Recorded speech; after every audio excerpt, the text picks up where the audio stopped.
दोस्तों मुझे ना ऐसा लग रहा है कि हीरो ने पूरी तरीके से होंडा को 125 सीसी सेगमेंट में धूल चटाने की सोच ली है। क्योंकि भाई अभी हीरो ने अपनी एक्सट्रीम 125R को लॉन्च करके होंडा की शाइन के सेल्स तो काफी ज्यादा गिरा ही दिए थे, और अभी लॉन्च कर दिए ग्लैमर एक्स 125।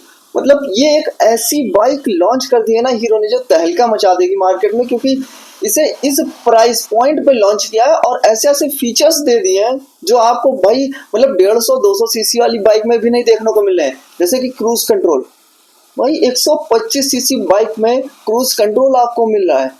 और ये बाइक क्या क्या फीचर्स देती है आपको, किस प्राइस पॉइंट पे मिलने वाली है, सब कुछ मैं आपको बताने वाला हूँ इस वीडियो में। जी हाँ, मैं हूँ ऋषभ और आज बात करते हैं हीरो ग्लैमर एक्स 2025 मॉडल की। So let's start. सबसे पहले मैं आपको दो तीन ऐसे फीचर्स बता देता हूं जो कमाल के हैं इस बाइक में और आपको किसी भी 125 सीसी बाइक में देखने को नहीं मिलेंगे। पहला है क्रूज कंट्रोल, आपको किसी भी 125 सीसी बाइक में देखने को नहीं मिलेगा, लेकिन ग्लैमर में हीरो ने दिया है क्रूज कंट्रोल। और दूसरा है पैनिक ब्रेक अलर्ट, ये बहुत अच्छा सेफ्टी फीचर है और ये इस तरीके से काम करता है कि आपकी बाइक के सामने अगर सडनली कोई ऑब्जेक्ट आ जाता है और आप सडनली ब्रेक अप्लाई करते हैं तो आपकी बाइक के चारों इंडिकेटर्स ऑन हो जाते हैं, ब्लिंक करना स्टार्ट कर देते हैं, ताकि आपकी बाइक के पीछे से आ रही कोई बाइक जो कि हायर स्पीड में आ रही हो और आपके इंडिकेटर्स देख के उसे पता चल जाए कि आपने एकदम से ब्रेक मारी है, तो वो भी अपनी बाइक में ब्रेक अप्लाई कर लेगा, तो आपकी उससे टक्कर नहीं होगी, आपका एक्सीडेंट होने से बच जाएगा। तो ये पैनिक ब्रेक अलर्ट जो सिस्टम है ये बहुत अच्छा फीचर है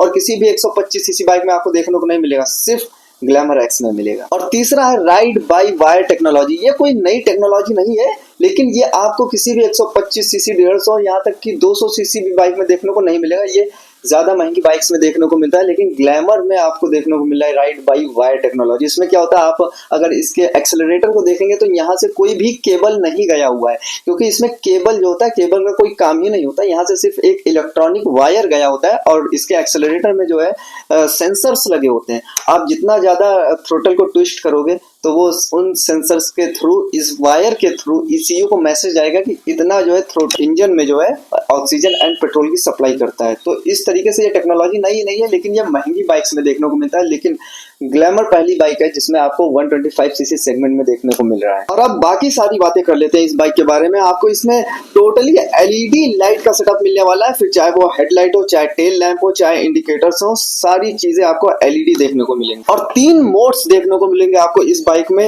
eco, road and power. 10.7 centimetre की मल्टी कलर कंसोल मिल जाता है आपको, ब्लूटूथ कनेक्टिविटी मिल जाती है, टर्न बाय टर्न नेविगेशन मिल जाता है, USB-C टाइप चार्जिंग पोर्ट देखने को मिल जाता है जिसके थ्रू आप अपना फोन भी चार्ज कर सकते हैं इस बाइक में। पावर स्पेसिफिकेशंस की बात करें अगर, तो अप्रॉक्स 11.3 bhp की पावर मिल जाएगी आपको इस बाइक में एंड 10.5 न्यूटन मीटर का टॉर्क मिलने वाला है इस इंजन से, और ये सेम एक्सट्रीम वाला ही इंजन है। और स्टार्टिंग मेथड की बात करें तो सेल्फ स्टार्ट के साथ साथ आपको किक का भी ऑप्शन मिल जाता है कि बाई चांस कभी आपकी बैटरी डाउन हो जाती है, सेल्फ काम नहीं कर रहा है, तो किक अवेलेबल है, आपकी गाड़ी स्टार्ट हो जाएगी आसानी से। और टायर्स की बात करें तो फ्रंट में आपको 80/100 का 18 इंच का ट्यूबलेस टायर मिल जाता है एंड रियर में आपको 100/80 का 18 इंच का ट्यूबलेस टायर मिल जाता है। और ब्रेक में आपको फ्रंट में डिस्क ब्रेक मिल जाती है, रियर में आपको ड्रम ब्रेक मिलती है, लेकिन फ्रंट में कहीं ना कहीं एबीएस की कमी है।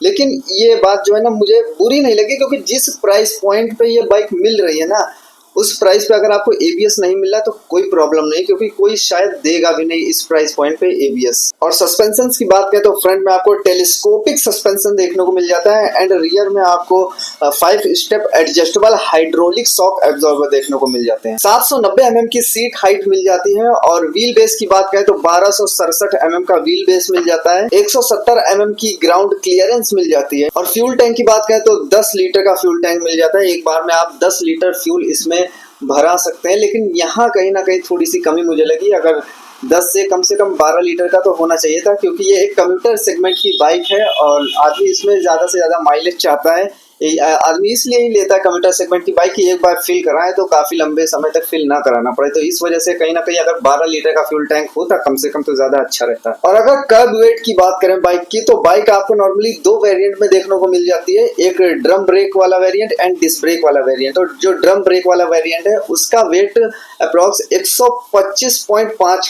केजी होने वाला है, और जो डिस्क ब्रेक वाला वेरिएंट है उसका कर्ब वेट 127 केजी होने वाला है। तो लगभग कहीं ना कहीं मोटा मोटा 1 से 1.5 केजी का अंतर है दोनों वेरिएंट में, बस बाकी का वेट लगभग आप सेम ही समझ सकते हैं। 1 से 1.5 केजी क्या ही मायने रखता है। अब जैसा कि मैंने बोला ये बाइक आपको दो वेरिएंट में देखने को मिलेगी, तो दोनों वेरिएंट में क्या डिफरेंस है, दोनों वेरिएंट में मेन डिफरेंस क्या है उसकी बात कर लेते हैं। तो सबसे पहले क्रूज कंट्रोल, अगर आप डिस्क ब्रेक वाला जो टॉप वेरिएंट है वो लेते हैं तो आपको क्रूज कंट्रोल मिल जाएगा, और जो ड्रम ब्रेक वाला है उसमें आपको क्रूज कंट्रोल नहीं मिलेगा। दूसरा पैनिक ब्रेक अलर्ट सिस्टम, ये भी आपको टॉप मॉडल में मिलेगा, बेस मॉडल में नहीं देखने को मिलेगा। एलईडी टेल लैंप, मतलब बाकी सारे फ्रंट हेडलाइट जो है वो तो आपको एलईडी ही देखने को मिलेगी दोनों वेरिएंट में, लेकिन जो टेल लैंप है वो आपको टॉप वेरिएंट में एलईडी मिलेगी और बेस वेरिएंट में आपको हैलोजन वाली मिलेगी। बाकी इंडिकेटर आपको टॉप में एलईडी वाले इंडिकेटर्स मिल जाएंगे, एंड जो ड्रम ब्रेक वाला वेरिएंट है उसमें आपको नॉर्मल बल्ब वाले इंडिकेटर देखने को मिलेंगे। सिर्फ यही 4 मेन डिफरेंस है दोनों वेरिएंट में।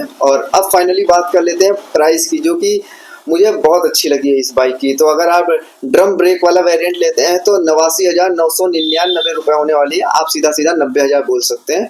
और जो डिस्क ब्रेक वाला वेरिएंट है उसका प्राइस 99,999 रुपए होने वाला है, मतलब आप सीधा 1 लाख रुपए बोल सकते हैं। तो दोनों वेरिएंट में 10,000 रुपए का डिफरेंस है।